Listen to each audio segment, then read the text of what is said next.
यहाँ देखा मोहबाई के सोवा तहीन है हे दुल्हनिया। हाँ अम्मा। हले ले हमारे है कपड़ा धोई डाल एकदम मुड़हरा पड़ा बाटाई, पता ना कैसे पानी के खंगार के धोई के डाल दे तू, आज बढ़िया धोई डाल।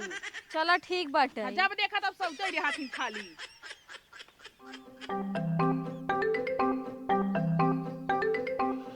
बुढ़िया हमार के तनी कंकाई नहीं है, पूरा कपड़ा हमन के दे धोए बारे ओकर हाथ जैसे टूट गयो बाटे। यहाँ बैठी हो ले का पछाड़ द गंधात बाटे। ठीक है दुनिया भर के कपड़ा जैसे हमारे हाला हमरो कपड़ा धोई दू ठीक बा। हाँ ठीक बाटे।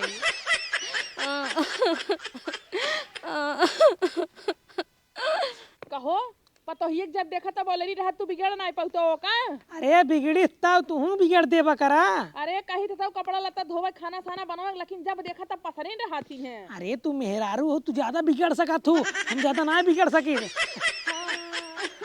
अरे बिटिया तो का भवा कैसे रोता हो माई हमरा ससुरे में हमको सब नौकरानी बना के रखे रहे, हमार देवर हमार जेठाऊ हमार सास हमार ससुर सब जने दो तीन टाइम इतना कपड़ा दे धोए पे हम नौकरानी यही। अरे उन्होंने के हाथ गोड़ जल गया रहा, भले तू चली आओ बिटिया, एको काम जिन करूँ अपने ससुरे में। बाहर है बुढ़िया बा अपने बेटे गजब तौर सिखाते और हमें लादी लादी कपड़ा दे धोए पे हम जाते नहीं है भागी